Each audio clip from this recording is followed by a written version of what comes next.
Welcome, people. Finally. Nice intro. Other news.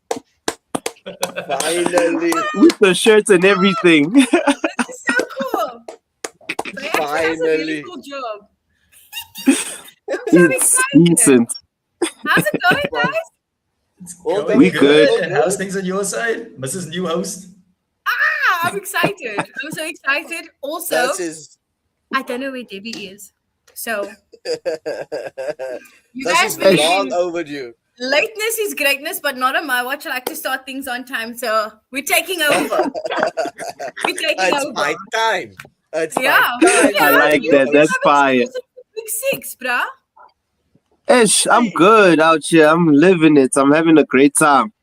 I just I'm felt good. like I had to come grace y'all with some football knowledge. Love it. Oh, Love we are it. blessed. We are blessed. What you doing? Yeah. Guys, Click on live now. no, Please tell me. I didn't click on live. I You gotta are go. live. I gotta go. Move. We are live, my brother. We are live. When- Session I- is live. I swear that was a skit. We thought you planned that. Welcome back to the channel. Pod was hijacked for a moment. How are we? How are we? We good. We We are good. doing good. We are doing good. Nice to see you again. Sir.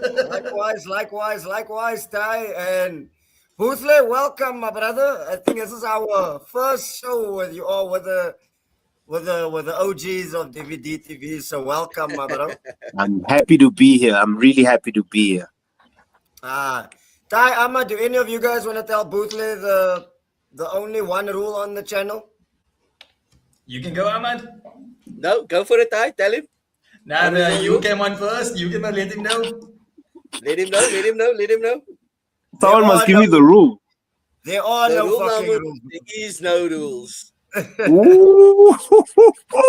I like that. I like that. I like that. I'm gonna test the boundaries. I'm gonna test the boundaries.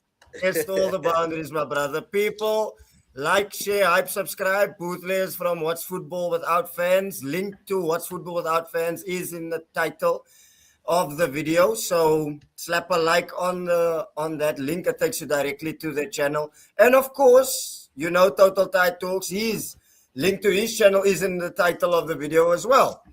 I gotta So, follow. yes, boys, Gotta follow. Happy New Year to all of you. I guess there's only one place to start where Sunday you guys were chatting about it offline while I was in the toilet before my show was so rudely hijacked. AFCON. B. I'll Yes, start sir. with you, my bro. What did you make of the Um, final? Controversial final. There It was. Do you know what? What did you make of it, bro? It's something I told my brother because I was watching it with him. I said, if you don't believe in a God, now I do. Like, you have to. The justice that happened with the Penenka, that was only God could script that. That was beautiful because, like, all through the tournament, Morocco has been doing some shady towel stealing and all this weird stuff. And I understand you're at home. Cool, be at home. You know, you have the advantage, but come on, bro. Like, you can't. That's too dark art. Not even Simeone would do stuff like that. Come on, boys. But I just felt like justice was had. The game was insane. Insane. I've never seen anything like it. That was the craziest game I've ever seen. The people, the Senegalese players leaving the pitch.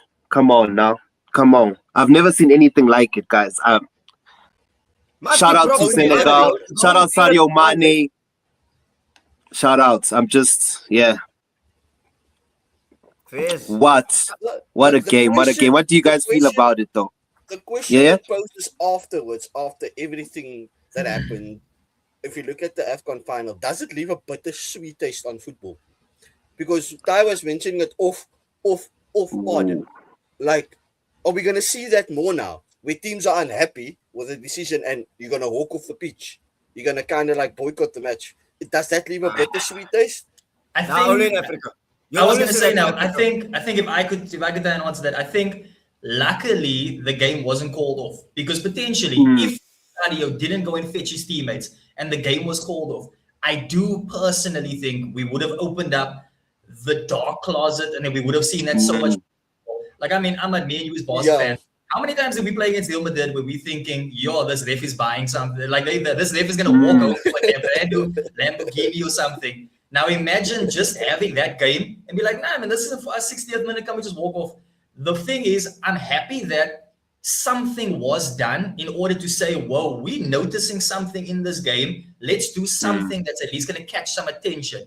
Then, like Bukhle said, we were lucky that Brahim actually missed the penalty, or I think he hit our target. It's one of the worst penalties I've ever seen. So the fact that happened, it meant that we got the best of both worlds. We got something where it was the fair result, but at the same time, we didn't have to go down that path. But also, we still got some light shiner. Because to be honest with you, if you guys have been watching the AFCONs before this is not the first AFCON where people have been talking about something shady is going on. This has been going on for years. And finally, there's a nation that's like, whoa, even though it's the final, we're going to walk off. We can't accept this. And I mean, apart from that was one of the moments that we'll never forget. But apart from that, it was a solid final. Like, it literally had everything. It was two teams really going at it to win the game. I couldn't agree more. I enjoyed it. I would like to see, I mean, you mentioned being Barca fans. Me and Bootle watch the Premier League religiously. There's some shit refereeing going on there. I would love to see any team do that. Terrible. I personally would love. I can go on all day about VAR, but credit to Senegal. Do you guys think now that's African Player of the Year for Sadio Mane? Easily. 100%. Yeah, definitely. Easily. Unless someone does something in the World Cup. Unless someone does something in the World Cup. You'll get a humanitarian or players back. By the looks of it. I guess. I think it does count in Sadio's favor because regardless of, unless, like you said, Bukhle, unless someone really does something magical in the World Cup, I think Sadio, the imagery of that alone kind of guarantees him it. Because there was a moment where, like, out of all the players on the pitch, it has to be the one guy that no one ever complains about. He's the one that runs down the tunnel, fetches his players, comes out, and then they still win it. Like, that's one of those moments that I don't think you will ever see in football again. So I think it's guaranteed him, and I'm picturing them giving him over the award, playing that highlights in the background, where it's like him running down the tunnel, him scoring, him now lifting the trophy. Like, I can just see it. He's gonna win it. It's a magical moment. I won't lie. Magical moment. Fizz. But let's come on to the Champions League. Some interesting results last night and some boring results. When I say boring, I'm referring to Real Madrid and Monaco and Jude Bellingham giving it all of this. They just horrible divas. I don't know, Ty, if you've seen, Ahmad has officially switched me over to Barcelona in La Liga, so I've left the Mbappe train only for until the World Cup. But yeah, Real Madrid getting a 6-1 victory. But the real surprise of the evening, for me, I would say, was Man City slumping to the second defeat in a row. They haven't won a game this season. P, what have you made of it? No, they have signed Gay. They've signed Gay, Semenyo coming in, but it looked like more of the same for City. What have you made of it, bro?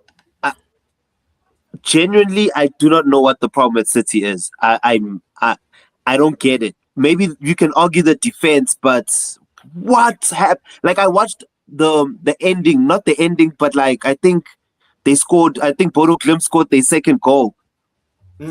Total mayhem. These guys do not know how to defend at all. I don't know what's happening to Pep, guys. Like, I've never seen Pep this vulnerable in my life. In my whole life of watching football, I've never seen Pep this vulnerable. I hope Gueye helps. Semenyo is a great player. I think he's absolutely class. I hope Gueye helps because I'm being honest, I'm being a hater, but I don't want Arsenal to win the league. I'm being honest. So let Man City win that league. I'm so sorry. I'm so sorry, but I can't have them winning this league. I can't live with the insufferable Arsenal fans in my group chats. I can't do it. I'll have to go MIA for the year. I'd have to go MIA for the year. I'd have to go to the Arsenal mountains fans, where they put Tell Sancho. me how they're all with you. Please help me. Help me understand, my bro. What do they do to you? They, there was one guy telling me that Saka is better than Salah. I can't have these conversations. I can't have these conversations. Arsenal fans are the most delusional fans in the world. Arsenal fans will Ever. tell you, hey, Gabriel is now the best defender in the world. Saka is the best winger in the world. I can't Arsenal fans. Come on, guys. Like, Collectively, and it's all as a due team, respect. they're definitely the top team in Europe, collectively. Definitely, easily. My thing about Arsenal is that I actually like the club. I like the club and the values that the club is built on. I genuinely do. I would not say this on a group chat or officially on I won't say that, but I genuinely like the whole Henry, the whole invincible story. I love the Wenger being the underdog, bringing all these foreigners into the league. I love that. But the fans are crazy. I can't have a proper conversation with some of these fans. And a lot of the takes are insane. Mm-hmm. There was a guy that was doing an XI, a Premier League XI of some sort, and he was talking about how Raya is better than Czech. What are we doing here? Come on, guys. What are we saying? What are we saying? That's where I draw the line again. What are we saying? I'm even having people in my group chat right now talking about how Zidane stats are whack. That makes him. These are Arsenal fans talking about how Zidane is not a good player because of his statistic. I'm telling you, this is I'll screenshot you now and send it to you right now. I got you. I'll screenshot it now. It was a brilliant quote I saw the other day, gents. And this guy was literally speaking about Arsenal, and he was speaking about similar to what we're speaking about now, the hate for Arsenal. And he said, is it just me, or is Arsenal fans the new Man United fans, where it's like every take is delusional, the fan base is hated, and it's kind of like you look forward to Arsenal picking up a few losses here and there. Yeah. Look, It's I don't know.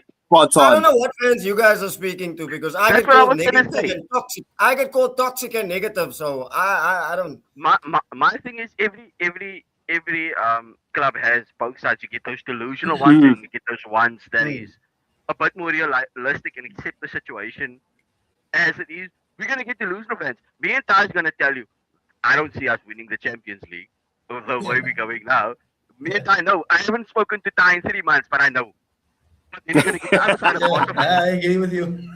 But then you're gonna get the other side of Barca fans. It's like, did you see Lamine? Did you see Rafinha? Did you see this? There's no way we cannot do it. But it's again, like you said, like I get where P and you guys are coming from, because I had an Arsenal fan telling me this morning, do you think we can do the quadruple? So I didn't even respond, because I don't have time in my day to respond to entertain such shit, because we haven't won shit as of yet. Until we win something, then I'll go crazy. Best believe, if we win this title, you're gonna see cigars on my gaff, you're gonna see champagne all over the place. Then I'm gonna be shameless, and by all means. But until then, I'm gonna keep it one game at a time and keep it humble, because of the PTSD from what I've seen of this club over the years. So yeah, look, I get where you're coming from in terms of Pep. What did you guys make of Arsenal and Inter Milan? Bit of a makeshift team. We played 7 changes. I did not expect that, to be honest. I'm not going to lie. I didn't care about the game. For me, it was personally a dead rubber. But I suppose it was important in the sense that it guarantees us a spot in the top 2. Yeah. And now with that being in the top 2, you get the second leg at home. I don't think it really matters, though, because they've taken away the away goals. But Ty, what do you think about it? To be honest with you, it's kind of like we were speaking about earlier. The thing is, what this shows is, I mean, first of all, congrats on the win, and I'm hoping Barca can do something tonight. A big win. So it's a big win, and what more of what it says is that Arsenal.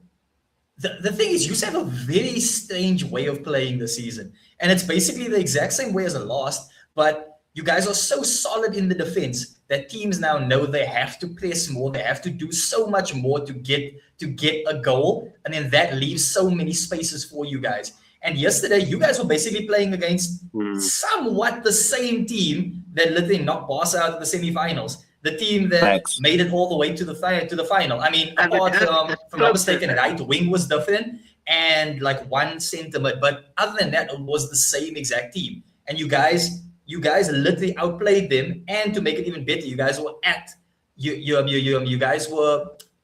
Okay, what was I gonna say now? Oh, you guys were playing away as well. So like, I have to give Arsenal credit there. It's like it's tough, but at the same time, what you guys are doing is good, and that's why if there is a possibility of you guys winning a league, winning a Champions League, winning something, it has to come this season, because you guys are not gonna have the way you are playing now. This result, even though you still said like it was dead and buried and stuff, like, to be honest with you, it's good that you guys got the result, because what this shows is that you guys can do it on a weekly basis. Keep putting in the results, because that means you have confidence going into the next game, and that's only going to carry on. Like, I'm sure you know what I mean? Like, winning the team that made to the final of the Champions League is good. Yeah. Look, to answer Evan's question, I obviously want the league, but if you had to choose between the two, I'm definitely going for the Champions League. I'm tired of that Champions League. You'll never sing that. You lying. I know you would want the Premier League. You lying. I've seen my He has to go Champions team in League. the Champions League 3 times already. I've seen my team in the Champions League 3 times. Yeah. I haven't seen my team in the Champions League.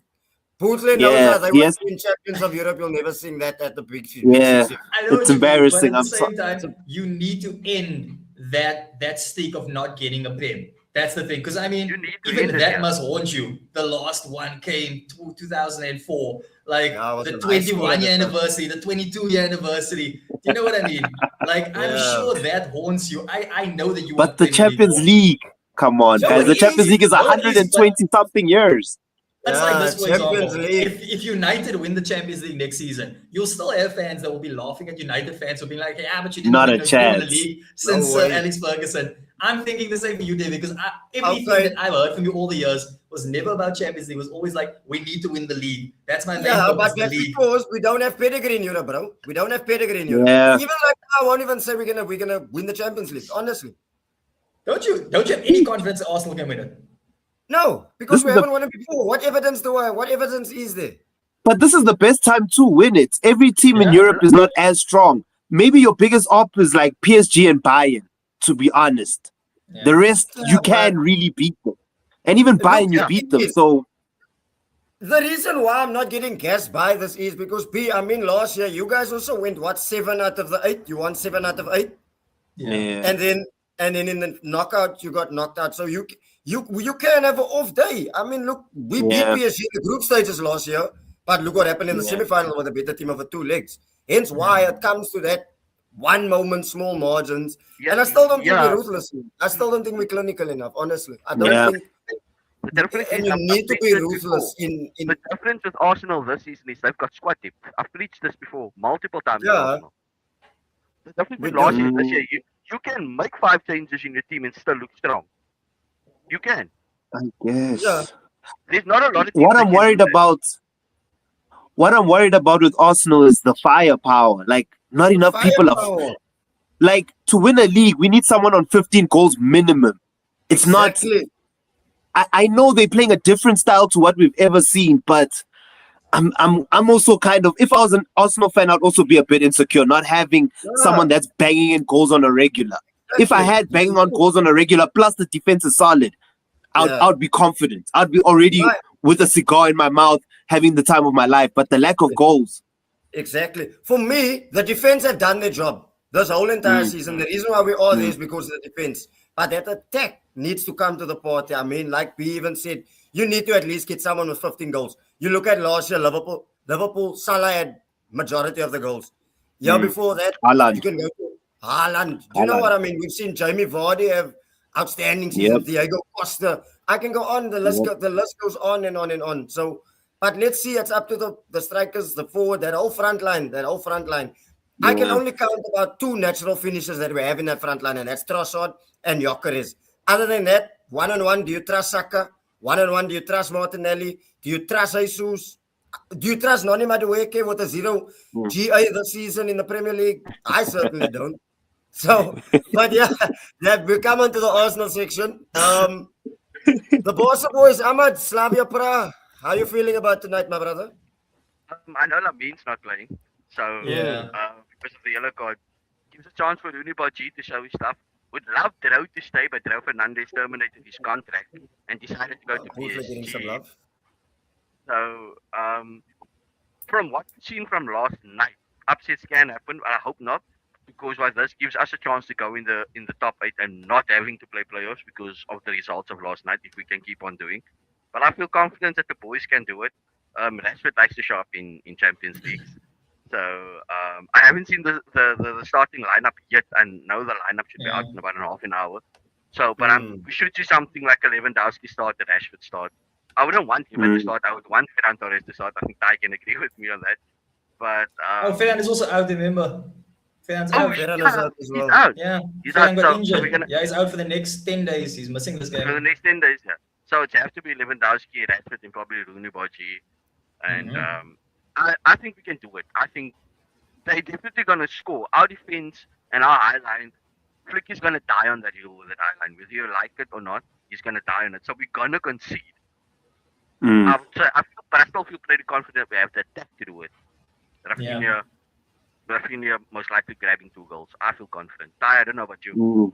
Honestly, it's like I'm feeling the same. That one result, and you know what I'm talking about, Ahmad, in the Champions League. That one hit me where it was like we were all confident, but now I'm feeling confident to an extent. Like I didn't like the result over the weekend against Sociedad because I genuinely felt like we weren't even close to being clinical in that game. Like it just felt like we were all over the place, and unfortunately, that's our problem this season. We're having way too many games like that where it's like there's a problem. Our biggest issue this season is the fact that we have one game where it's brilliant. We have a game where we come at you 4-0. Then the next game, we look like we can't attack at all. And then all of a sudden, we're losing 1-0 in the game. So that's our problem. Like the system, I personally love it. It gives me, even though it's dangerous, it gives me some of the most exciting football that I've ever seen Barca play. Where it's like, you go into every game thinking, I know we're going to score. It just depends on how many goals. And everything is end to end. The philosophy that Flick brought is amazing.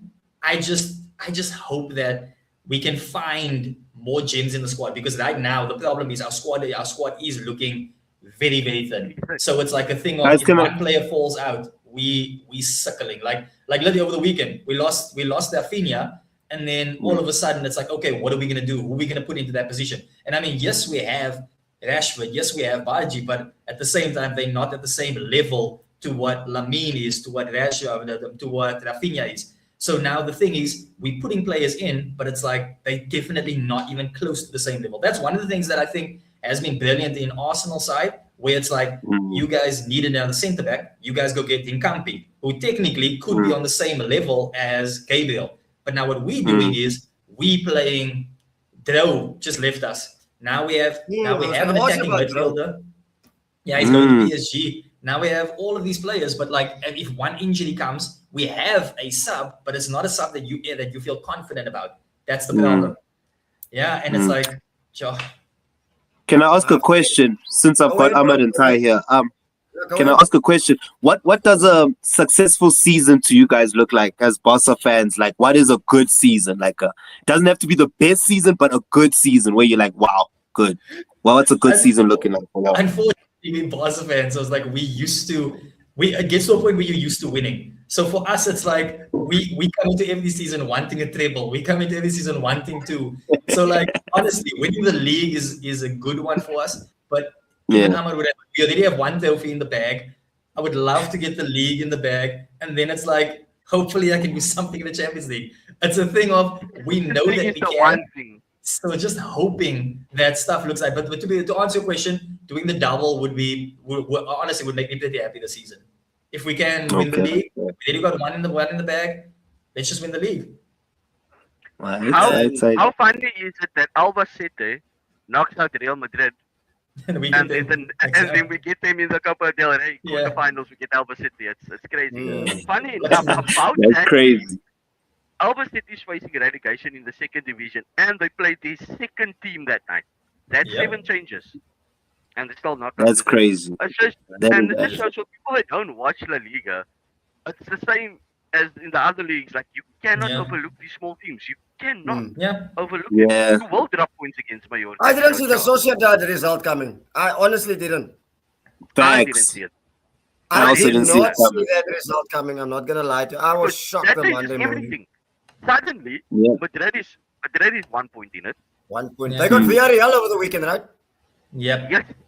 And you guys Villarreal are It's a Real top team. Villarreal. came in hand and is what 8 points, I think. They're 8 points. Sheesh. Sheesh. They're 8 points away. Yeah. Away, yeah. They've got from Madrid, and they got a game in hand. They Yeah. played 19. All of us played 20. So if they got a game in hand, they win. They're probably going to be 4 points away from Madrid. Yeah, it's So if Yeah. looking nice there in La Liga. if Villarreal does something over to Madrid, it changes everything because then it becomes a 3-way title race between Yeah. Barca, Madrid, And Villarreal. remember, Yeah. didn't they beat you in the Clasico, so they have the head-to-head advantage, right? They beat you in the Bernabeu. Sheesh. I think that's in the first league one. Yeah. Sheesh. I'm Yeah, gonna no, TD watch now. guys, gents, Ahmad is spitting facts there. Like genuinely, I was speaking about this at the beginning of the year. The thing is with La Liga, if you've never seen it and you just take a weekend and you watch actual La Liga games and you see what's going on there, like it's one of that stuff where we don't spend close to what the Premier League does, but yet on an excitement level, it's always there. Villarreal, third in the league. Third in the league, literally one of the best teams. Well, like it's the team that Barca was most scared of coming up against them, and yet they have no wins in the Champions League because they literally just focusing on the league. They have no wins in the Champions League. They lost to Ajax last night, They lost but to yet Ajax that's what they're 2-1 doing. last night, yeah. They lost to Yeah, Ajax. if you guys want to watch a team, Elche, that's playing now in La Liga. Elche has a 30, if I'm not mistaken, he's 34 or 36-year-old manager called Eder Sarabia. Their squad is made up of 5 free agents. They spent no money over the transfer window. They got promoted into the league, and yet they're eighth in the league. They're one of the best performing squad. They're one of the best performing teams. That's insane. Yeah, they perform But I guess so well. And sorry, buddy. But I guess you see it in all the managers. Like all the managers are Spanish now, like the Alonsos, the Chavis, the Artetas. The Areolas. There's so many managers that are also going to other leagues and dominating those leagues and doing well in those leagues. So I think like you can see it in their coaching and the players. I mean, like Rodri just won a Ballon d'Or the other day. There's a brilliant manager called Carlos perfect Cuesta. example If we lose Hansi Flick, I want that guy. Also Cesc is doing his thing. And Cesc, yeah. Yes. Cesc is doing his thing. Perfect example of that is look at what the national team are doing. I mean, perfect. That's a perfect example. The guy that's third top goal scorer in La Liga is from Mallorca. Exactly. Sheesh, Mallorca.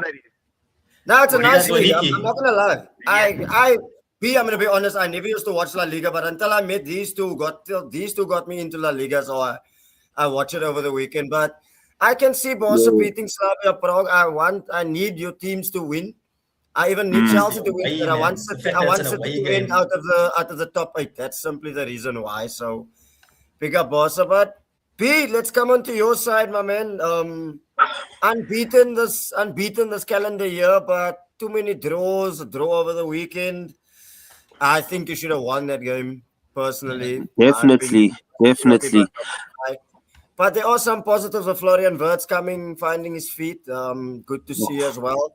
Are you feeling about tonight's game against Marseille, my bro? And Bournemouth over the weekend?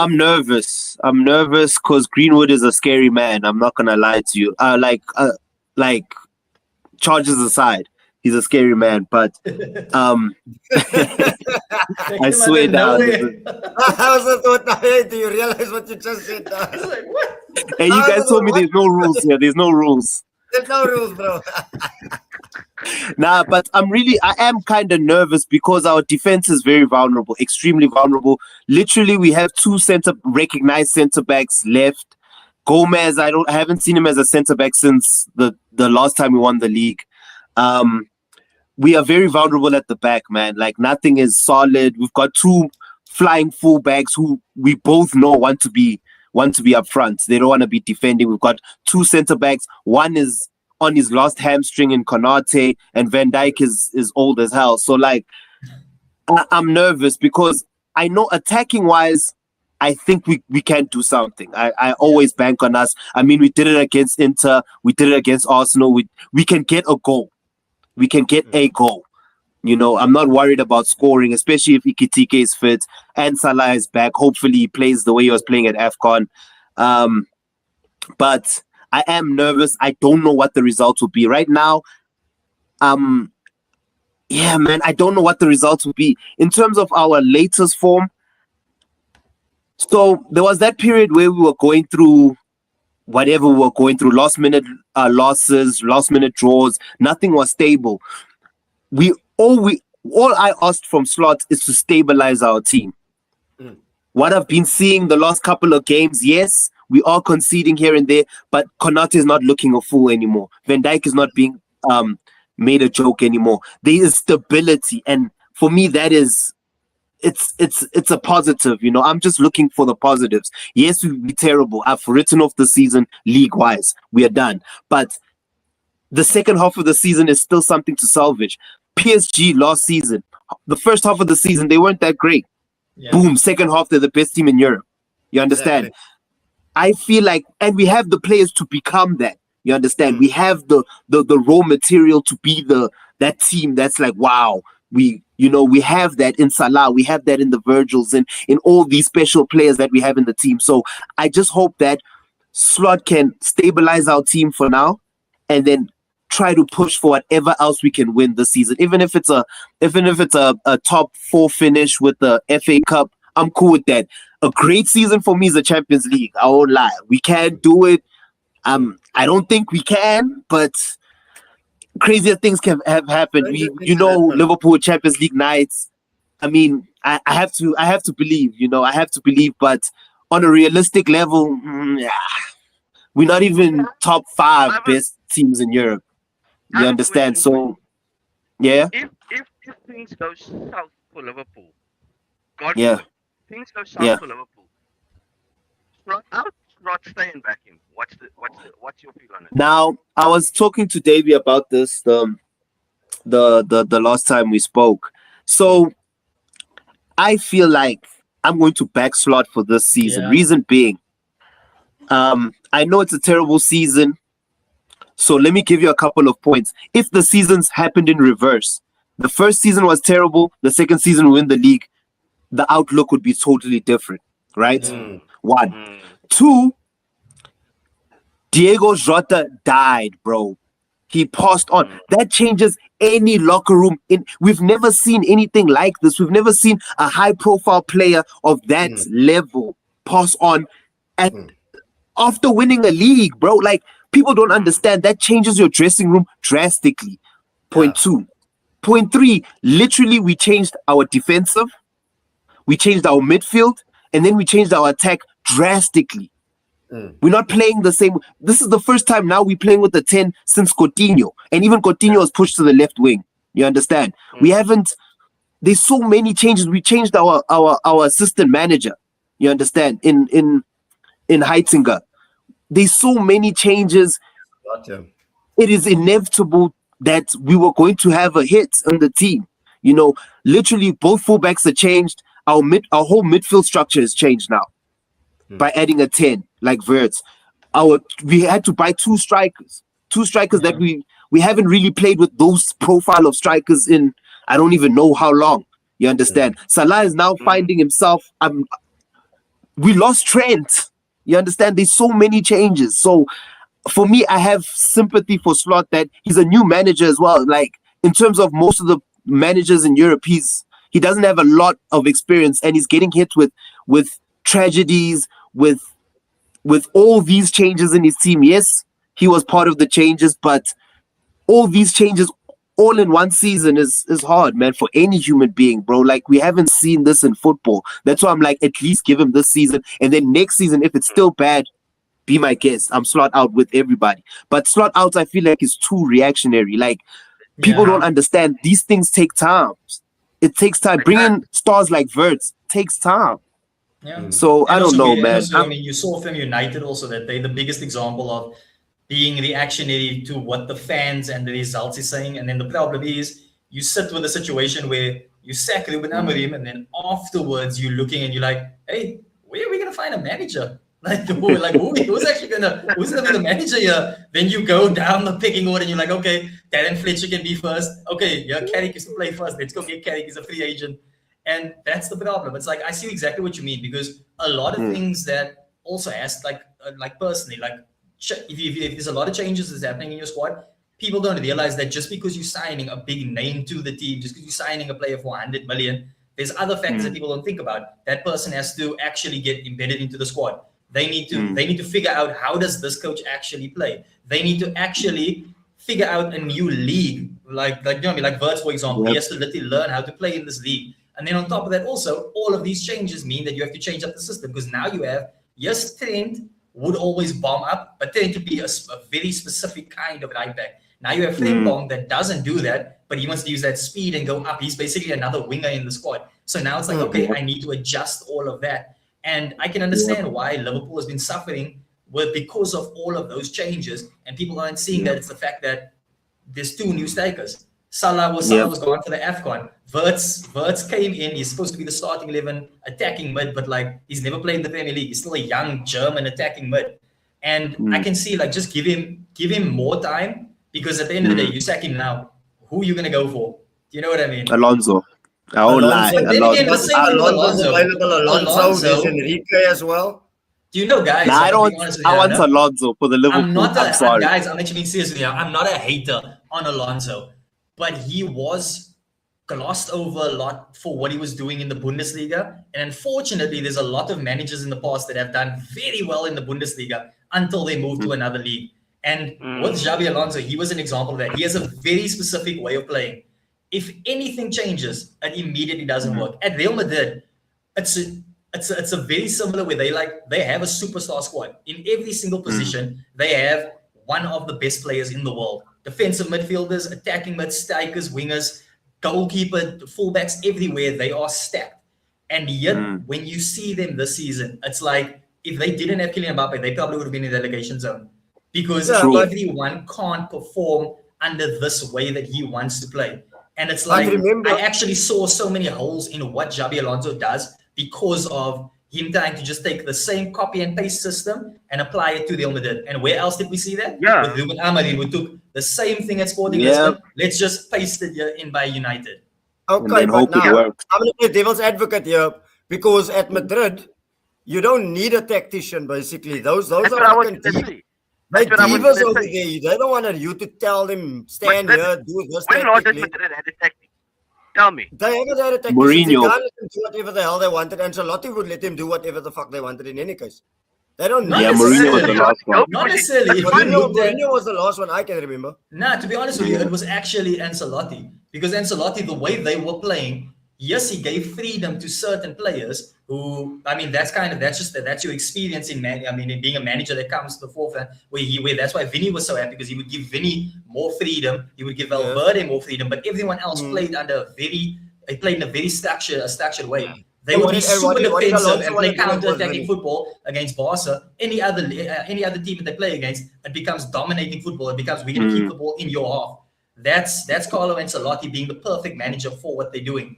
Then we replace him with a younger manager, hoping the same thing is going to happen. And at the end of the day, it doesn't, because Xabi Alonso only knows that one way. He was doing the same thing when he was the Real Sociedad B coach, and the Barca B team got them. He was playing that same style. They took him over to Germany, did the exact same thing. And Daniel Farke was a good coach. Daniel Farke was the Norwich coach in the Premier League. He was brilliant in the Bundesliga. He comes over, he gets sacked within a few months. That's the problem. It's like the Bundesliga does, unfortunately, hype up a lot of people. Who was the manager at Leeds United? That American manager who before that Marsh. It's the exact same thing. It's like people don't see that really the Bundesliga, unfortunately, because they play the league is all about attack, and it's lit. And if you look at all of the best exports from the Bundesliga, the main thing we always focus on is the attackers that come in, not necessarily the defenders. Why? Because it's a very attacking league. That system works there. Applying it anywhere else is very difficult. And this season, when I was watching the dead teams, I was like, this isn't the team. This is the manager that's really suffering here, because he's changing up stuff, but it's not necessarily working. Eduardo Camavinga is one of the best holding midfielders in the world. Playing him as a left back doesn't help him at all. You have a left back on the bench that you brought in Carreras, but like you're not playing him. You rather want to put Camavinga there just because he fits the system of inverted wing backs. Do you see what I mean? Like I just feel like Xabi Alonso was a very easy shout where they were saying United might be looking for a manager, Liverpool might be looking for a manager. Let's go for Xabi Alonso. But like just because he was at Real Madrid doesn't mean that he was now immediately a brilliant coach.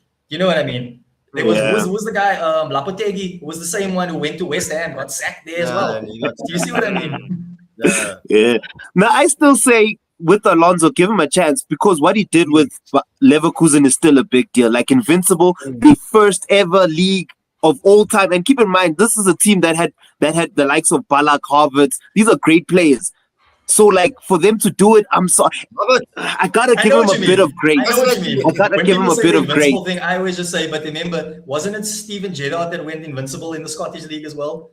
So it's like a thing of, and I mean, where's he coaching today? Do you see what I mean? Remember, he won. Xabi Alonso won invincible against a Bayern Munich team that's been dominating that league for how many years? There was a Bayern Munich that lost 12 games that season also. Yeah. So it's like, you see what I mean? Give him grace, though. I still say give him grace. He deserves something because to go invincible is tough, especially with the Leverkusen. Like if he just won the league, cool. But invincible for their first trophy ever or their first league ever is insane. That story has to have something. No, I genuinely don't think he's a bad manager. It's just about the fact that it's kind of like you always hear people saying, and I mean, Devin and I have been having this argument for the past 3 years under Arteta. Yeah. We always hear people immediately jumping to, we're going to sack the manager, we're going to bring in this guy. But I mean, it doesn't always work that way. And it's kind of like Arsenal is an example of like, this is what happens when you actually stick with a manager through the tough period, you back them, and now all of a sudden you see yourself top of the league. You see yourself beating the team that made it to the final of the Champions League last season. You beat them 3-1 at their own home. The billion spent, I expect you to be there. Yeah. But you see what I mean? Like, that's my only thing. Like, I mean, right now, I would say Slot is in a better position to get Liverpool to success than it would be if you sack him and just bring in Xabi Alonso. That's basically what I meant. I'm not saying he's a bad manager. Liverpool I can agree with that. Just hire and fire, no? Liverpool aren't like that. I don't know if you correct me if I'm wrong. Look at what they do with Klopp. Yeah.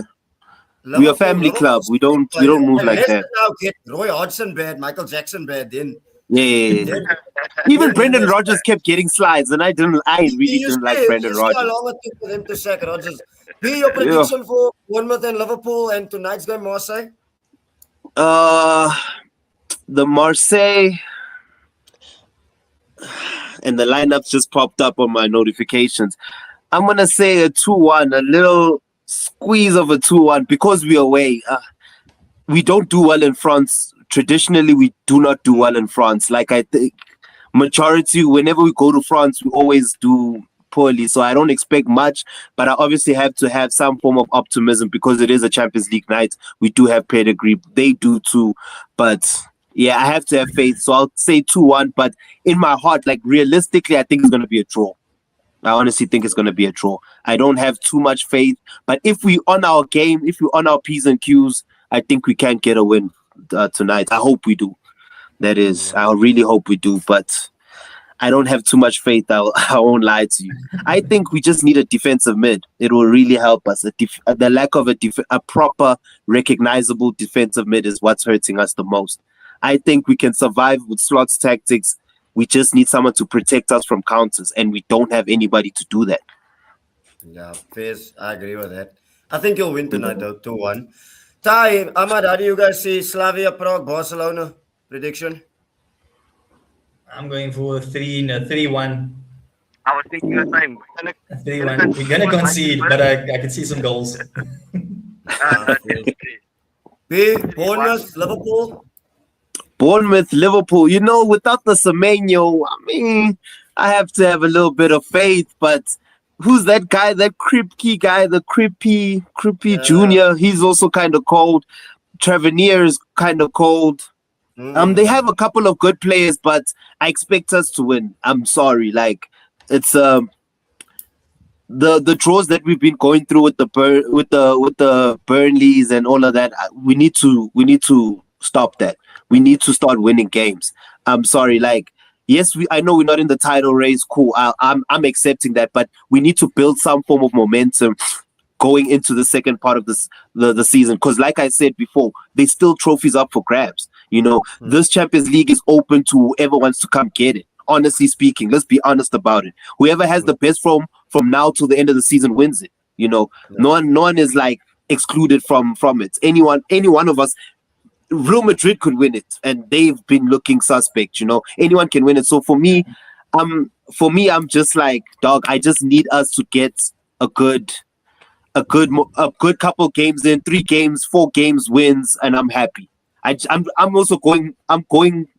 looking at this game by game, to be honest. I just want my wins, bro. I want to go back to winning ways. So for me, prediction, I'm gonna say 3-1. I'm gonna be confident like the Barca guys. I'm gonna say 3-1 for the Bournemouth.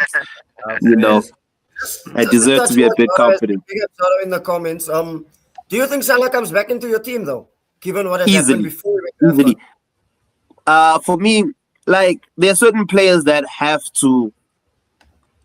they get that certain privilege because you're a star player, because of everything you've done. You have to get that certain privilege of getting back into the team. Salah he's just magic. He has to play. Like, I understand we've been playing without him and maybe there's been a chemistry, but we have to play. I'm sorry. Like, I'm a firm believer in your star player must play. I'm sorry. I know it's terrible, but unless if he comes back and goes on like a 3-game, like, he still stinks, then cool, bench him every now and then, but your star player has to play.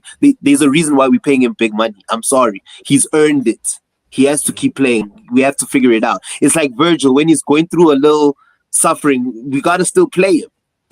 If Alisson makes a mistake or two, we got to still play him. Those are our star players, we got to back them. So for me, Salah gets straight back into the team, unless he has a bad game, and then maybe we can start talking about benching, but straight back into the team. I'm sorry.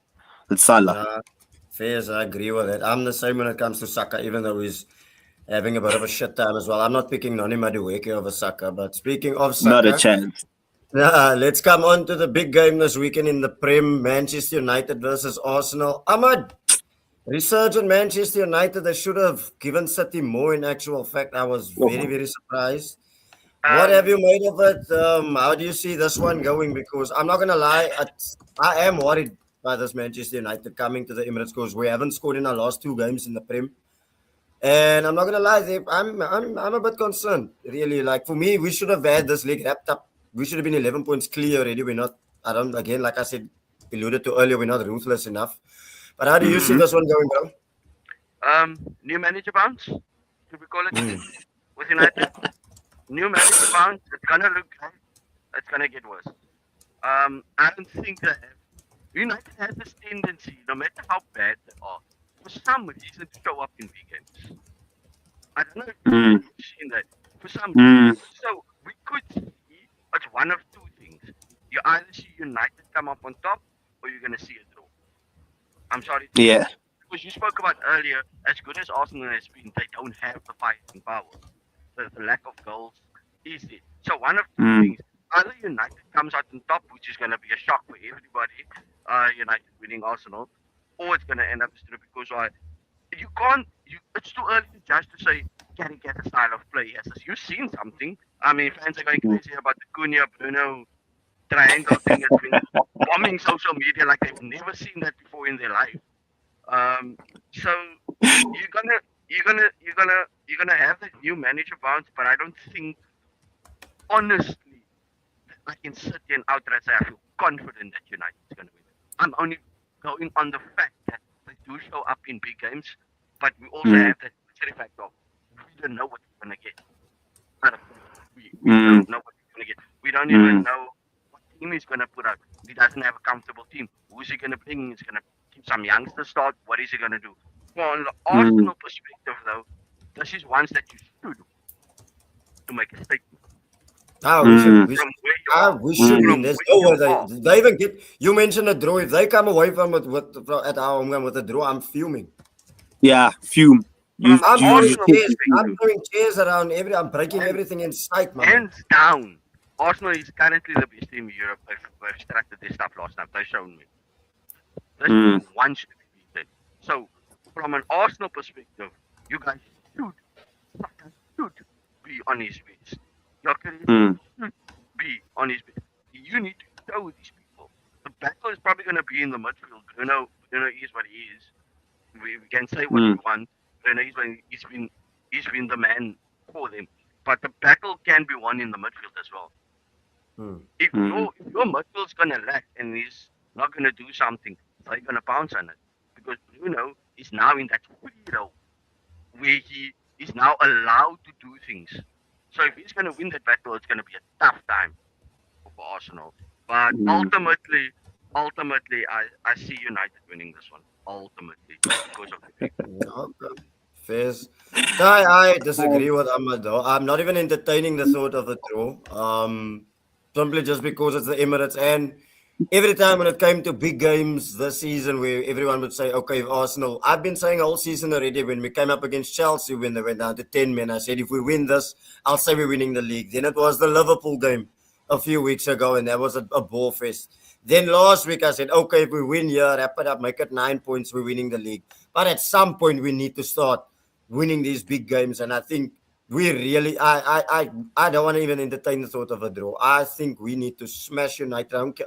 At this point, I don't care how it goes in, set piece again, ole ole. I don't care if it goes victory, bum. I don't care. I really can't entertain the thought of a draw. But how do you see this one going? To be honest with you, I've doubted Arsenal so much this season, but every single time you guys just keep coming, you guys just keep getting results, and I can't see anything else this weekend. Like, I genuinely think United had a win under Carrick. Congratulations to them. But I think they're going to come back down to earth against Arsenal. And to be honest with you, I'm not a fan of Arsenal fans, but I hate Man United fans even more. So if you guys can beat them, give them a good win. If there was ever a time to get revenge for that 8-2 loss that you guys had all that years back, it must happen this weekend. And I mean, if there was ever a game to find your scoring boots, for Gyökeres to get a hat-trick, for Jesus to come on off the bench and get another 2 to keep adding to his tally for the season, it's this game. So, like, honestly, I can't see you guys losing. It just depends on by how many. I know United have a history of picking, always picking up their form whenever they come against Arsenal. And there's always that possibility of a 0-0 draw. And then the last 10 minutes is just full of 20 different corners. But I genuinely think you guys are going to win. And I'm hoping by a big result. Yeah, I'm also going for a 3-1, 4-1 win. P, how do you see this one going, brother? I kind of agree with Ty there. I know that United have heritage, especially with big games. Like, there's something about them when they encounter a big team and you expect them to lose. That's exactly when they go and get the draw or get the win. But Arsenal have been playing too well and they've been too disciplined for that to happen to them. I don't think that should happen with the level of defense that they have. Yes, Mbumo and Ahmad are terrorists. I won't lie, I'm terrified of them. Those two, I'm terrified of them. Cunha, he good, he has some to him, but Ahmad and Brian, those are scary people. So, like, if anybody could do something, they can. But I don't see it, bro. That defense that Arsenal has is too solid. It's way too solid. Like, I've seen them game in, game out, just give people a torrid time. To score against them, you have to, like, throw the kitchen sink at them, and that's a lot, you know. I think Ahmad mentioned it, that you attack them all this time, and then you try to get this goal, and then you leave yourself vulnerable, you know. And you guys don't have the firing power, but come on, if you're that vulnerable for 90 minutes against a top team like Arsenal, you're going to get exposed, you know. Like, so for me, I don't know, man. Like, I think Arsenal should sort this out. I hope it's okay, wait. If United, I hope United win. I'm being honest. I hope United win because I'm on the narrative City needs to win the league.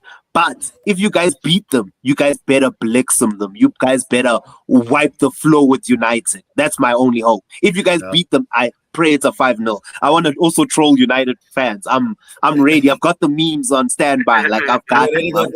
I'm ready. Yeah. Well, Someone be so disrespectful to Ahmad.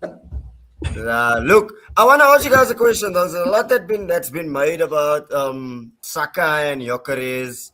And again, last night it came out. Do you guys think Saka's being a bit greedy lately? Okay, can I please? I don't think so. I think that's what's going to happen when you're charging for a league. There's always going to be rumors of something. With us, it was the contract negotiations. There's always going to be something in the media that's going to try to derail you, especially with the English media. They love doing it. When you're going for a league, they always got something on. Like with Pep, they always had the charges and they always going to have some. So I'm like, don't worry about that stuff, bro. Don't worry. Don't worry. Like, we played with Salah and Mane and they were greedy to one another and we were still able to win things. And there was direct greed. And you won the league that season. Yeah, we won the league that season. So that's why I'm saying, like, don't worry about the narratives that the media is trying to paint. Honestly speaking, when you're going for the league, especially when you haven't won it in some time, don't worry about those narratives. It's the English media trying to derail you. Don't do it. They always have something to say. I promise you. Like, yes, it might be the case. It could be, but it's a team, bro. Like sometimes I'm not going to pass to you and it's going to hurt. I'm so sorry, but it's a part of a team. We move on from that, like we're grown-ups. These are professionals. Sometimes I don't pass to you at the right time. Doesn't mean now we enemies. Come on, we colleagues, bro. Exactly. So they must be professional. AFCON was the Victor Osimhen incident as well, eh? Yeah. Yeah. But strikers, they need the service, so I get it. I mean, like Saka for me is just trying too hard, man. And of course, with him signing the new 300k contract, he's the franchise guy, and everyone's on his case with the numbers. So I just need him to turn up this weekend. So yeah. But gents, let's come on to the other predictions. Do you guys see Real Madrid beating Villarreal, Ahmad? I hope not. Real Madrid has a tendency to drop points no matter how good their form is. They can draw against Vallecano, which we've seen. They can lose 1-0 to Mallorca, which we've seen.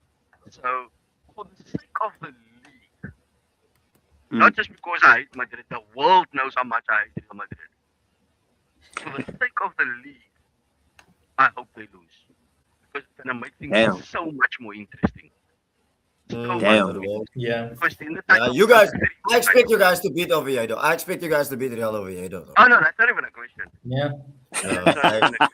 Don't say so, Ahmad. Don't say so. How many times have we lost the teams that's bottom of the table? I've never seen you so much on the fence like this season, though. Yeah. That's the thing is, man. The thing is, do you know why I hate playing against teams that's in relegation zone? Celta and Vigo is the only two teams I hate playing against. And Levante for me. Because we could have almost had an invincible season, and Levante was the only team that beat us. Yeah.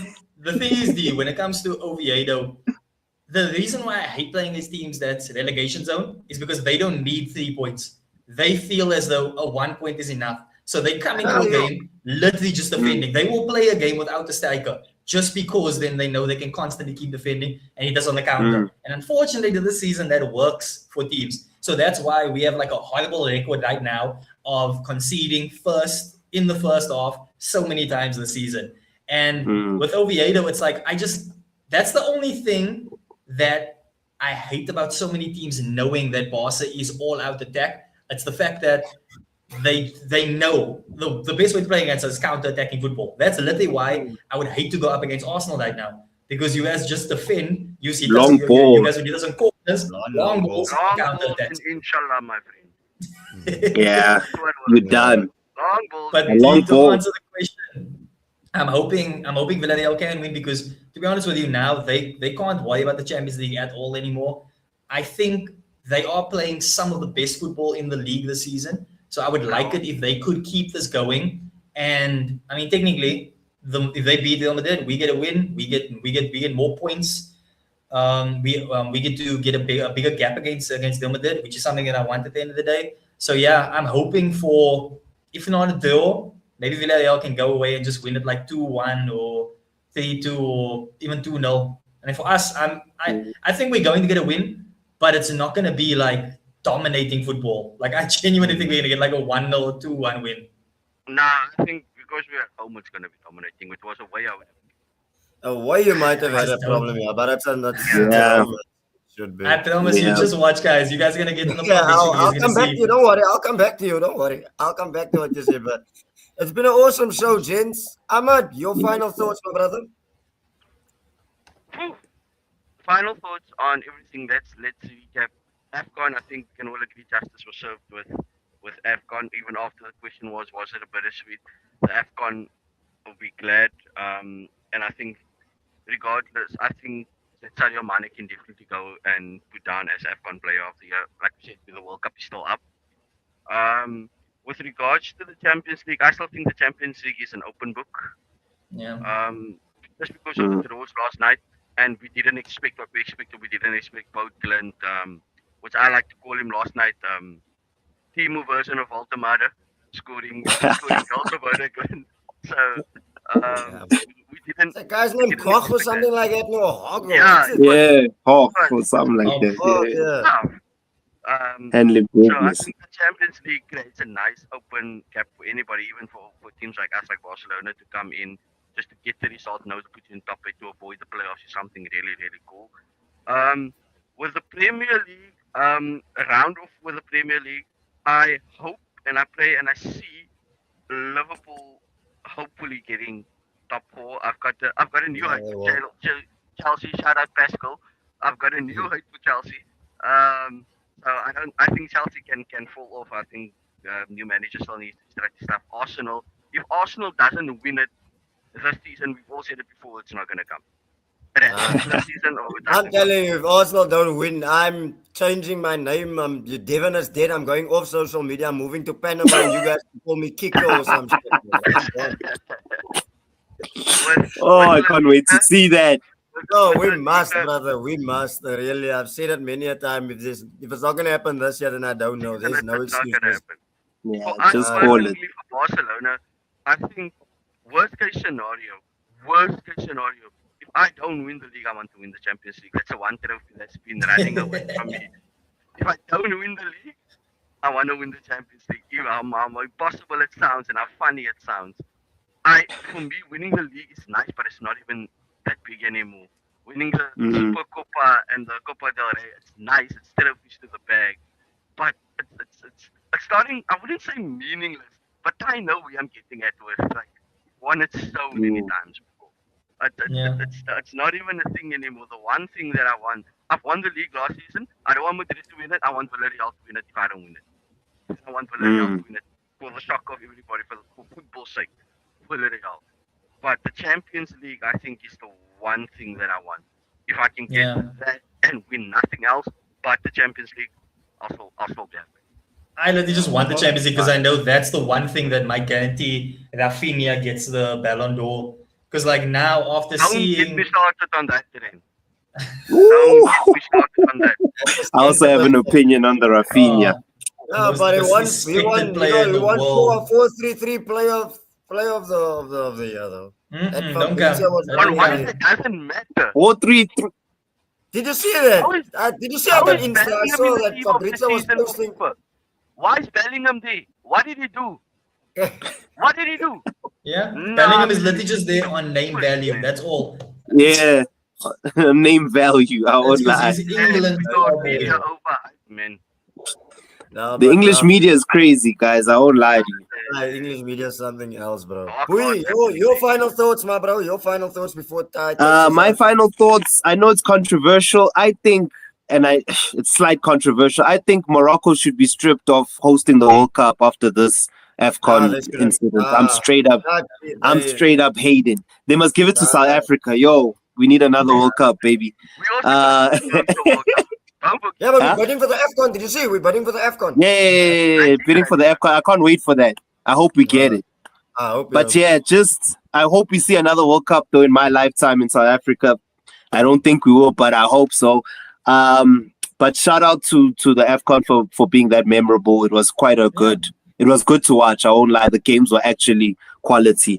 In terms of my own team, I hope we win tonight, and I hope we really push through this last couple of months. Because, man, it's nice to see the verse coming right, bro. It's nice to see the Kirkes coming right. It's nice to see a few of the players finding themselves again. Like McAllister is looking a bit better than he was at the start of the season. Just a few players just getting back to that level that I know them to play at it makes me happy. I won't lie. I just hope that we can keep that momentum and build on it. My expectations are not too high, but I need something. I need something to work with. I'm an optimistic person, but I'm also realistic, but I need something to work with. You can't give me nothing and expect me to be optimistic. You understand? I need to see something at the end of it. The four other seasons, I was seeing what he can build. He was not getting the backing, but I saw the football. And I'm like, you're giving me something. Yes, we're winning, losing final, but I'm seeing what you're giving me. You understand? I need to see that more from Slot. In terms of the Madrid and the Villarreal, guys, with all due respect and love, man, I want to see the Madrid doing what they do, baby. I'm sorry, guys. I love Villarreal. They can be like dark horses. That's not my problem. But I'm a Madrid fan, so I really want to see the boys do well. But at the same time, I don't think I want to see our team do well with Arbeloa there, because I'm scared that if they do well, Arbeloa stays. I don't rate him like that. I don't know. Maybe it's an insecurity thing, but I don't know. And you know the tendency of an ex-player doing well, we got to keep him. I don't want any of that nonsense. Facts. We're not United. We're not Manchester United. So my thing is, let's write off the season. Maybe win. There's nothing there to win. But write off the season and then go get a proper manager. I don't know who that might be. I had a talk with someone some time ago. They were talking about Luis Enrique, and I'm like, how? The Barca ties is kind of crazy. He's the only one that is off the level, but the Barca ties is kind of crazy. He's the only one that I feel like Madrid should get.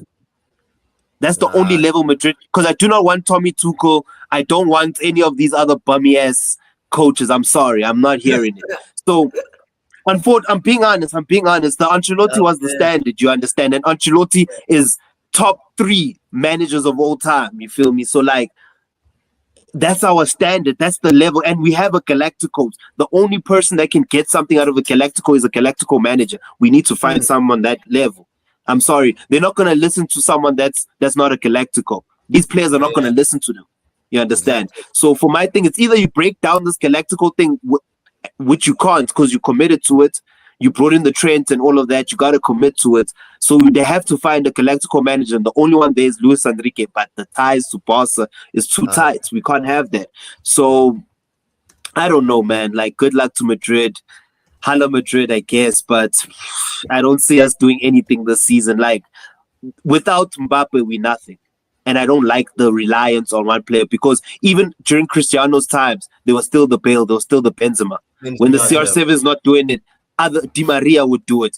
Bale would do it. Someone else we don't have that no more. Bellingham is supposed to be that guy. Vinny is supposed to be that guy. Rodrigo are supposed to be that guy. But they're not doing it. And one more thing, guys, I am so upset by the standard of what Brazilians are today. It's a disgrace. I'm sorry. I know it's off topic, but the fact that Vinny is one of our best or most hyped up Brazilian, it's a disgrace, bro. Come on. I love the boy. He's good. I see the Brazilian in him. He's got the flair.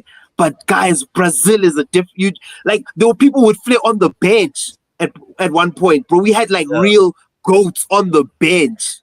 Come on, big dog. We can't. This level of Brazil is nasty business.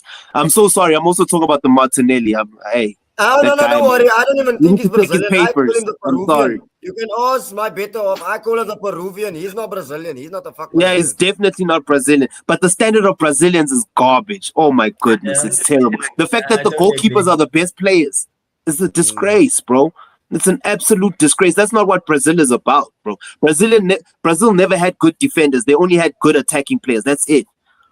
But they'll dominate you with that shit. Are you basing it on the flair of the Ronaldinhos, the Rivaldos back in the day? All of that, bro. Like, It's those kind players. of like, I get what you mean, yeah. Like Brazil always had star players everywhere. Like it's mainly about the name that the player carries, like that. Not Jorginho, Juninho was chowing bench, bro. Juninho was a crazy player, guys. He was chowing bench out there, bro. People were trying to figure out, should Kaká start? That's the level of Brazil. This Brazil is terrible work. Shout out Rafinha, though. He's the only one looking Brazilian. I won't lie. He's the only one looking kind of Brazilian. But the rest of them are frauds, bro. They need to check their papers for real. I'm sorry. I'm thinking that you're a Brazilian fan. Seeing that you mentioned it, would you bring Neymar into the World Cup squad? Nope. Hell no. Hell no. But I wouldn't, but he looked not even on the bench. Reason being, but must tell you why I wouldn't bring him is because I feel like he's given up on football. No disrespect, like you going back to Santos at that age, you giving up. I'm sorry. But he kept with the talent you have, that's you giving up. Nah, that's you giving up, bro. He's 31 or 32. Bro, there are people like Salah still doing it. There's people like Virgil, and I know it's not the same because Brazilians expire by 30, they expired. Yeah. But bro, the talent that man has, it's bro, nah. Especially considering that you haven't achieved anything for Brazil, you should be more motivated to be fit now and be like on your top level to try win something for Brazil. Because the one time he was injured for the Copa, they end up winning. You understand? He misses out on the Copa. And you are looked at, people are talking about you like, yo, you are one of the best Brazilians of this generation, da-da-da-da. Cool. Brazilians that were considered the best in their generation were winning World Cups. That's the standard for Brazil. Yeah. You understand? You win a World Cup, now we induct you to greatness. Neymar, bro, I'm sorry. Like, you going back to Santos, come on, that feels like giving up. At 31, 32, that's giving up, bro. I'm sorry. With the talent he has, it's unexcusable. So I would not take him just based off that. I like that pick. You also have to think about, like, technically, if Neymar comes with Ancelotti already has one headache in the squad, and that's Vinny Jr. Do you really want the kind of Neymar headache? Because, like, for example, first game comes, he's on the bench. Where do you think the cameras are going to be pointing? The cameras not going to be pointing at the players on the pitch. They're going to be pointing at Neymar on the bench, busy. And then the thing is, he comes on and they win. It becomes more about the fact that he came on rather than the performance. Like, you want to take as much of the media spotlight away from Brazil during the World Cup. Well, during the World Cup, give them less to worry about. I think Neymar just adds more clubs. And I mean, like what said, the man is 33 now. He has one leg. He can't stay. He can't go 5 games like being injured. That's even why at Santos they were even managing his minutes and stuff. Where he plays 2 games and then all of a sudden he comes on the bench. And yes, it's in the Brazilian league. Do you know what I mean? Transferring back to the World Cup is a totally different thing. I don't think he benefits the Brazil team in any way. I just don't see it. I'm like, dog, move on from him, bro. Figure it out without him. I'm sorry. I'm more of a nostalgia type. I want to see Ronaldo at this World Cup. I want to see Messi and I want to see Neymar for one last time. That's just my nostalgia. That's where I was on. Take him with. I guess for the nostalgia, I guess. But when Brazil loses, it's now going to be Neymar's head on the platter. We okay out here. We are right out here. We got Ballon d'Or winner. We got Mbappe. I'm okay out here. That's just the manager. I don't rate the manager. Do you think England can win it, guys? With Tommy Tuchel, no. Do you think he can win it? Nah. Not it. You know what? No. And this is me because I hate the English, so it's maybe this is me being biased. This is me being biased. They will get to a semi-final or a quarter-final.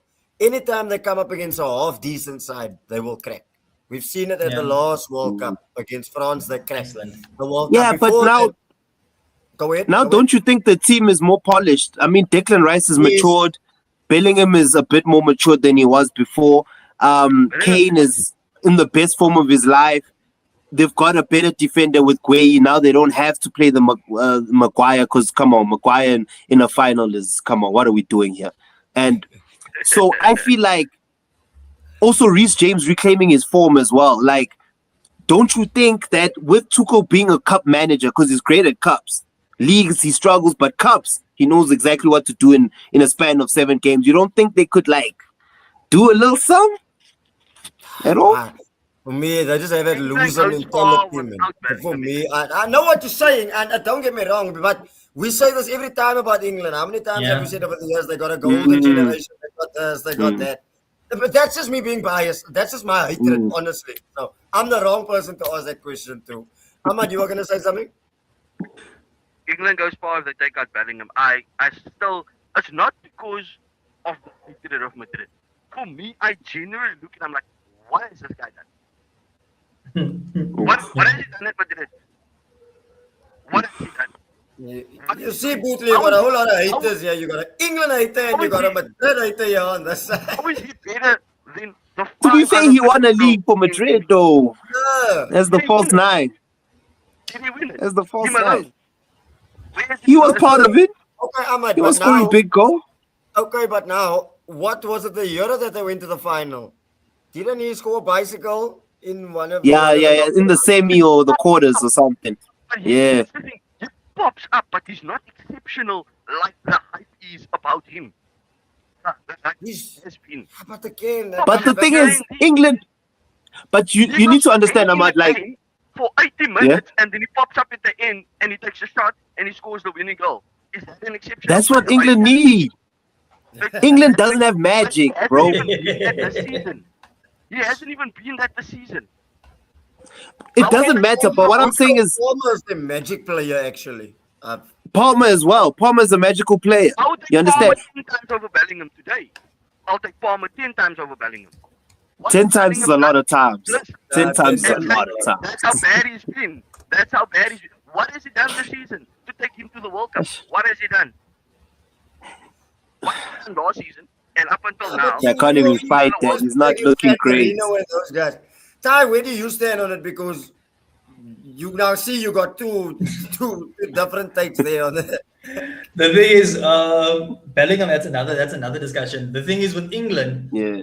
I genuinely think that if you really look at England, if you look at the way they've been performing when they're playing and stuff, and you look at their squad, there's not much that has improved in their actual team apart from now to the last World Cup, other than a few players have aged and have matured a bit, such as Declan Rice. Like, yes, Bellingham might have become more of a leader now, so same with Saka, but like squad, player for player, like we can't look at this England team right now and say they are clear favorites to win if you're just looking at it.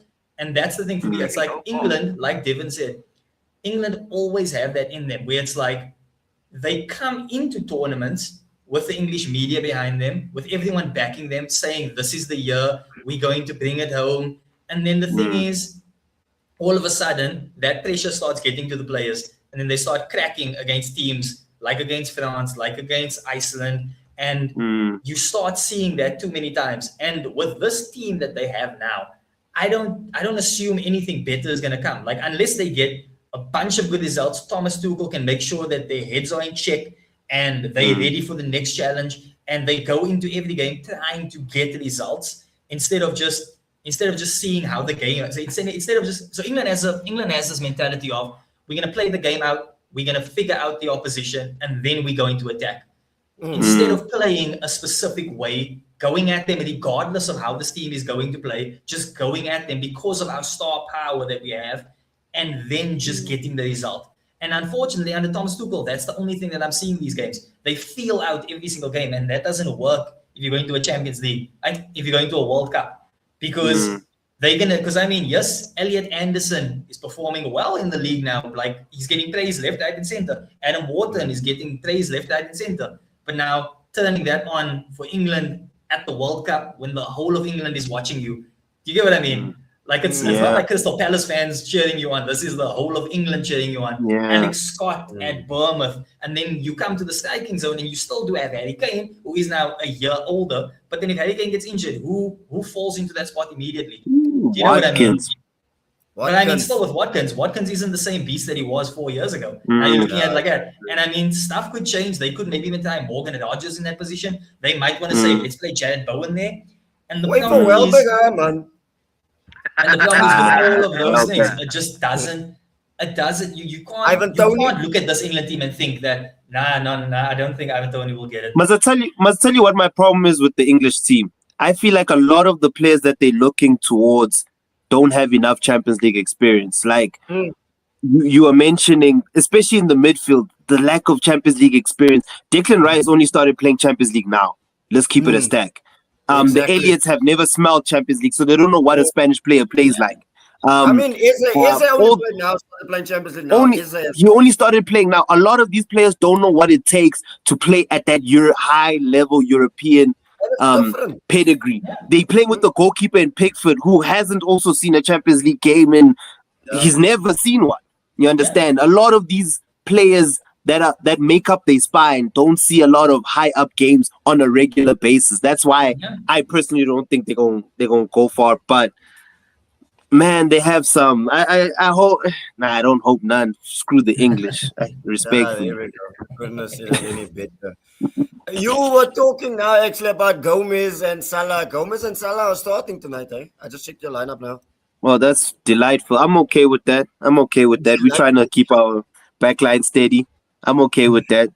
Let the Frimpong come on as an impact pace. I'm cool with that. Frimpong is starting, bro. Wait, I need to see the lineups. You got Becker, Ellison, Frimpong, Van Dijk, Gomez, Our lineup is also up, Ahmad. McAllister, I'm looking at it. Dobbersley, Rafinha's not Salah, Gravenberg, Florian Wirtz, Ekatike. I think that's a strong team. Oh, that's a strong team. Now we solid. We have to get a result. For Marseille and Pavard, you know. Sheesh. I didn't even see that. What's Barca's team? We are going with Juan Garcia in the poles, Koundé right back, Eddie Garcia and Gerard Martin at the centre back, Alejandro Balde left back, Frenkie de Jong and Pedri as the sixes, Fermin Lopez attacking, Badaji and Rafinha on the wings, and Lewandowski up front. Okay, shout out Dowski. Shout out Lewandowski. I see him. How you guys feel about Balde? On the bench. I'm so biased when it comes to Balde because I genuinely love Balde. Like he reminds me of Danny Alves back in the day to an extent because that's a he big. can't defend. Alejandro can't defend. Now listen. What I mean is Alejandro can't defend. He can't. But when he goes into attack, he has his core features is so solid where it's like if he can switch that on, he'll be the best left back in the world. You can't catch him with pace. He can last an entire game with his stamina. His vision is actually freaky if you watch him, he attempts balls, but then it's like, that was nice. If he could have just gotten that off. He does everything right, but then the problem is he can't defend. And that literally just reminds me of how Danny Alves used to be back in the day, where it's like his only problem was if you ran up against him, you're going to get past him. But in attack, it works. So that's why I'm so happy that we actually went and got João Cancelo again, because I'm curious to see how we can do if we go all the way and we literally just don't defend in a game and we have two attacking fullbacks in Balde and Cancelo playing with this team. I'm so curious. And Cancelo's a baller, guys. Cancelo's a baller. Can't defend either, but he can. I would have liked to see Cancelo tonight. No, but he can't play for us in Champions League, I believe. He can't. Oh, that's nasty work. But we're definitely gonna run it back again. It was an awesome show. Time actually flew by. I'm not gonna lie. I don't want to keep you guys too long because I know your teams are playing now. Ty, just give us your final thoughts before we wrap it up, my bro. Honestly, I'm just looking forward to the next few games. It's good to have football back. It's good that the AFCON came and went, and it was super exciting. But I'm happy that all the players can get back to their squads now, and now we can start seeing because now it's like the business end of football. So this is actually where everything gets super exciting. Like if you want to make last minute changes to your squad, you have to make your signings now. And there's a lot of teams that I can see you saw it with City that signed Mark Gay, and it's like now you have him in now they have him they have him as a centre back. So it's like I'm kind of curious to see what the other moves is going to happen. Money laundering, if you ask me, man, they're washing money. Fully. I don't know what. Fully. But like, I'm excited to see what's going to happen. What is the final changes that some of the big teams are going to make? Because I think there is the massive possibility that it could actually shape some of the leagues. Like in the Premier League now, if Arsenal don't sign maybe a certain player and they pick up an injury first week into February, that could shape the entire Premier League going forward. And then we might even see another team that's top of the table by the end of March. So I'm pretty excited. This is always my favorite time of the season, where it's like you never know what's gonna happen. You know what I mean? I'm coming straight for you, honestly. I'm first gonna sort out my Manchester United fans, and then I'm coming for you. But I won't come. It's fine, big dog. I'm just already praying. clipped the last part where you said you ain't winning shit. I've already clipped that one. This guy. I like that. I like that. If we win this title, I hope they make your life a living hell. And I say that with okay, they deserve it. They'll deserve it. I'm not mad at that. They would have deserved it. But look, interesting question, because there is a lot of movement though, but I don't think we're gonna sign anyone. Honestly, I don't think we're gonna sign anyone after the summer we had. I know Ter Stegen left you guys for Girona, if I'm not mistaken. Yeah, but I mean, that was obviously gonna happen. Right, Joan Garcia. B, do you see Liverpool signing anyone right now in the January window? Bro, you know how Liverpool is, bro. Like, we don't do like January. Gay. You guys should have gotten Gay. Do you know that? Gay was offered 300K. There was no way we're getting Gay for 300K. I think that was the difference, was that salary. Liverpool do not break their wage structure at all. 300K is crazy. That's some, like, for you to get 300K at Liverpool, you had to have spent 5 years and you had to have done tremendously well. You don't just get that money. You know, Salah had to earn it over 7 seasons. Salah had to earn it, he had to earn it. We don't move like that. That's why I'm like, 300K, I think that's when they were like, nope, you can have him. Because I don't think the 20 mil or whatever, 25 mil was the issue. It's the wages. And you know, when with the player, bro, they still got a family to feed. So 300K makes the world of a difference. You go into 300, you get 300K in a team like City. I'm taking that any day. You know, even me as a Liverpool fan, if I was put in that position, I'm taking the 300K at a team like City. You know, so I hear it. I think we should have got Gray, but we played around with our food and that's what we get. But then again, I hope we get Van der Ven. If we can just press Spurs out of Van der Ven, I want Van der Ven. I'd love Van der Ven. I'm a huge fan. Guys, how did we not speak about Crystal Palace and say like how sad it is, like what's happening there? All of these star players leaving. The manager says he's going to be leaving next season. Yeah, but so I mean, I think that's business, bro. I mean, look. We've seen this happen to many teams over the years when they go on and they do greatness. I mean, the Ajax team I can mention, like you mentioned, the Monaco team. This Palace side, like it's actually if you deep it. They lost Eze. They lost Olise now. Olise before that. They're going to lose Mateta. They're going to lose Mateta probably to Juve or to Aston Villa, I think. And they're going to lose Glasner at the end of the season. And Wharton has to go eventually. Wharton is another one that's going to leave as well. That's 6 already. Important. It's very important. That's the whole spine. And I would have loved to see that team kept together, because Eze could have stayed by them in actual fact, because Arteta's not doing anything with him. If you look at it nicely. That's facts.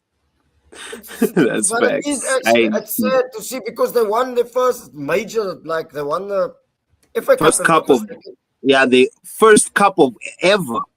The first top cup ever. It's crazy. It's mad. It's mad. But sorry for interrupting you or giving you final. Yeah, go for it. Still there? What? You were still. Oh, you bring it back to me. Oh, sorry, I thought you could take it back to Bodo Glimt. No, I just mentioned the fact that we didn't actually speak about Crystal Palace, and it was like that's the one that made me so sad, because of the fact that it's one of that stuff where they were building something pretty good, and it's like their squad in the positions that they had, they were making such smart signings, and now it's like just like that.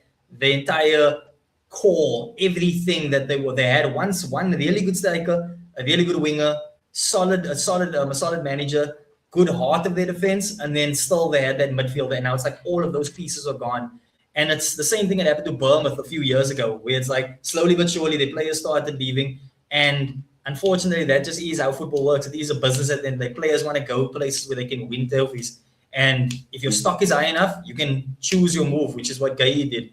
And Wharton is basically the same now. There's talks of him going to Real Madrid or Inter Milan. So, I mean, come Palace, are you really going to want to stay at Palace if you get those two offers lined up for you? Mateta, he's not a young guy anymore. He wants to go play at Juve and possibly win a league there.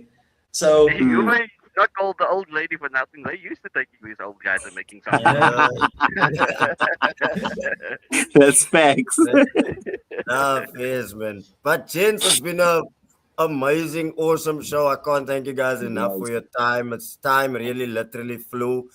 And big up to everyone in the comments, in the chat as well. You know what to do. Like, share, subscribe to Watch Football Without Fans. It's DVD, it's Ahmad, it's B, it's Total Tie. And we are out of here. Bless.